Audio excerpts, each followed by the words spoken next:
Hi, my name is Ellen. I was until recently a stats lecturer. I've spent the last 13 years working in statistics support in 2 different institutions, and I'm currently doing a PhD. My PhD focuses on stats anxiety, but originally I did work on maths anxiety when Sue kindly helped me out when I was completely new to it, which is actually about 10 years ago, unfortunately, Sue. Don't know where that went. Anyway, so now I'm focusing on stats anxiety, and I do a lot of work with Amanda, who's in Melbourne, Anna, who's at University of Leeds. Peter is one of my supervisors. Tom, he's not bothered to turn up to my talk. Tom is one of my other supervisors. Thanks, Tom. Okay, yeah, so I'm not going to talk too much about the background because I'm expecting everybody to understand what maths and stats anxiety and resilience and growth mindset, etc. But obviously with stats is something that people are anxious about primarily in universities rather than schools, because you don't do much stats in schools anymore. But a lot of the time, people's stats anxiety can originally be based on math anxiety experiences at school.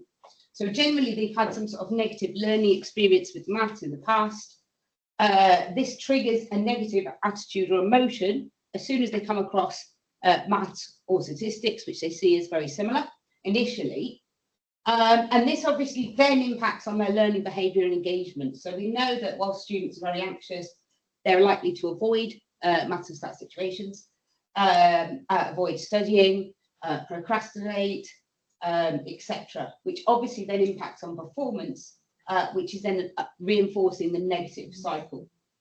So many universities have a dedicated maths and stats support centre. Most universities have some kind of maths support. So this is additional help that is centralised. Students from any discipline can go.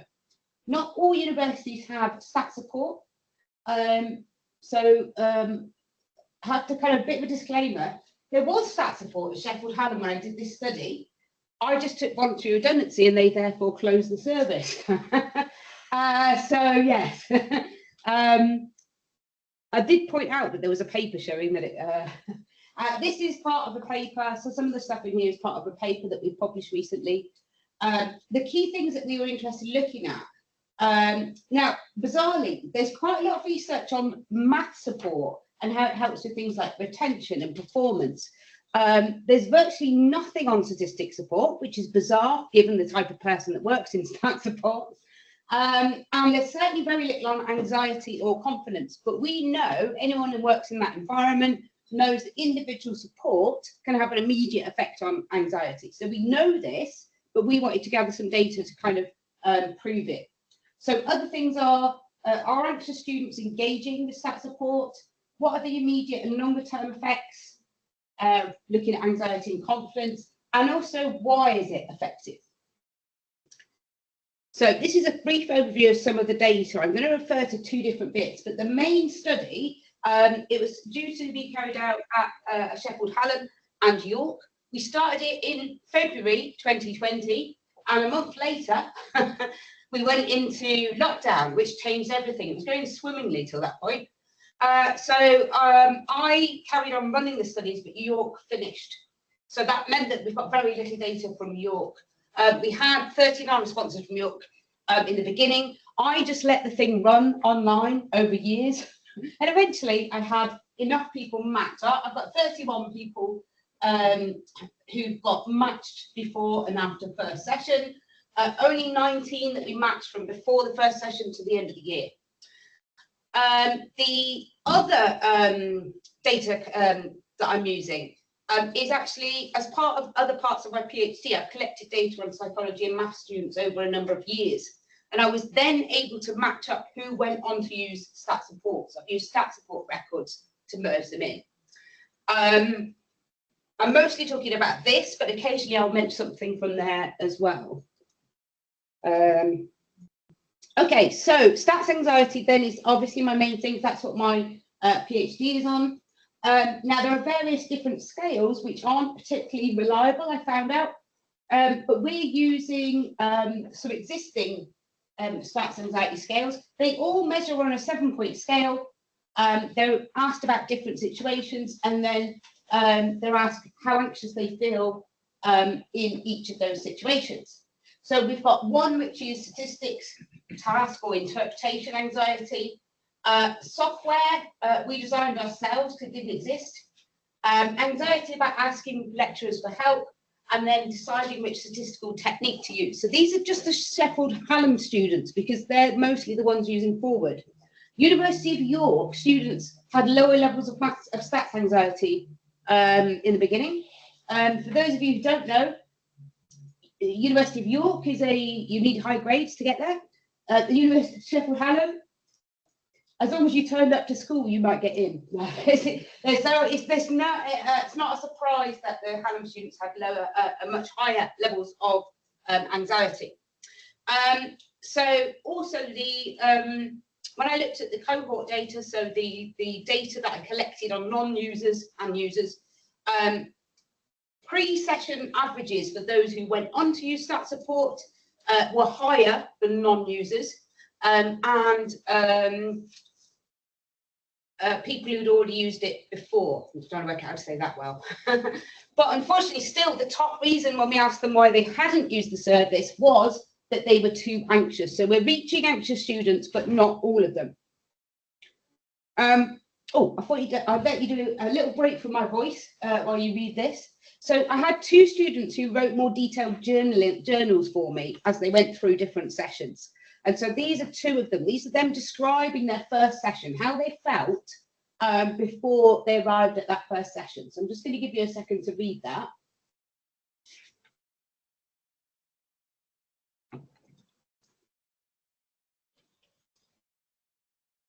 Now, I'm guessing that this is familiar to you. I'm imagining that you've all seen people who felt like this. That's why I thought I'd put them there. So obviously, a lot of students will avoid getting extra help. What I found with stats is these are final year students working on their dissertations. They have the motivation to come in. So they're overcoming their stats anxiety coming in, whereas they might not have done that in their first and second year. Okay, so then reduction in stats anxiety. So we had the proper scales that we measured before and after the first session. So the light blue here, this is the average reduction in stats anxiety after 1 session. And this is the end of the year, so compared to the year end. So you can see that all of the different types of anxiety reduced significantly, apart from choosing the right technique, with obviously the end of year software and asking the lecturer for help being quite a bit higher. An interesting thing that we found was that their anxiety about asking lecturers for help reduced after seeing us. So they still didn't speak to a lecturer. Oh, right. They came in and saw us, and immediately after they saw me, they felt less anxious about speaking to a lecturer, which we thought was an interesting point, that that initial help seeking seems to have helped. Now, one of the things with this is because we had small sample sizes, we had to include all students. So this is the average, including students who weren't actually anxious. So if I isolated the people who came in with higher anxiety, we would see a greater reduction. Then we asked student perspective. So we knew that we wouldn't get many matched responses. So then we asked students their own opinion. So did they feel, how did their anxiety compare after their first session and then at the end of the year? So we've got the topic I came and helped with. And what you should see is that a lot less anxious is coming out very highly. So you've got 45% feeling a lot less anxious after 1 session. And then obviously you've got these anxiety, not just for the topic they came in for, but with generally undertaking statistical analysis. The other thing with this is, although we've generalised it to stat support, the majority of these students saw me, and I wouldn't say I was an expert, but I'm obviously more mindful and more experienced with dealing with students who are anxious. So there was only a small number who didn't see me, but not surprisingly, the reduction was greater if they saw me. And also students attending face-to-face sessions over online saw a bigger drop in anxiety as well. I think I'm going to run out of time before I get through my whole presentation. So quick look at confidence then. So confidence started quite low, it's out of 7. most people having a general confidence with different types of statistics between 2 and 4. Now, confidence didn't change as rapidly. So the average change in confidence after one session was very small and not significant, whereas at the end of the year it was. So what we can take from this is we can reduce the actual facing red anxiety very, very quickly. But confidence is something that you've got to build over time. And with the confidence, most people feeling a little more confident after one session, with more later on. But still, you can see, given we're including people that had no anxiety to start off with, to have no change or less confident is very, very small. Okay, so why is one-to-one support useful? So we've got some student feedback. This doesn't include everything that we've got in the paper, but really it's because it's tailored to the individual. So they ask that question, they can ask whatever question they like. A lot of students fed back that they felt less dumb about it. They didn't feel confident. They didn't want to look stupid in front of peers or the lecturers and lessons, but they felt in a one-to-one session with a friendly stats person that they could ask anything they want. And also the reassurance is there. So they do something, they can check immediately. And this immediate feedback reduces the negative impact of maths or stats anxiety. The other thing is instructor immediacy, which I'm quite interested in. Instructor immediacy is people that are more approachable or more lively. It's a description of me when I'm teaching. Talk to people, know people's names, talk to them outside.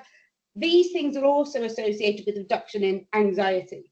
And again, that is going to come across more, particularly in a face-to-face session. Okay. Oh, so just so that I've not left it out of my presentation, everyone else has got it.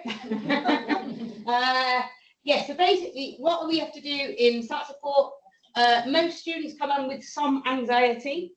And obviously you have to get them out of that zone before they can do any learning. So stage 1 is the anxiety, and stage 2 is helping them in the group. So it's a process. So yeah, here's some growth mindset and statistical resilience, etc. I'm going to skip that because I'm running out of time. So what do I do? 2 minutes? Okay, I can do that. Right, so what I'm going to do, this is a very reduced bit. Yeah, so basically, if students are made aware of math anxiety, so I find that students, when you tell them you've got stats anxiety, they drop, their anxiety drops immediately. It's got a label, there's a reason for it. And then when you start explaining to them how it affects the mind, it drops again. It's a very, very fast turnaround that you can reduce their anxiety just by doing that.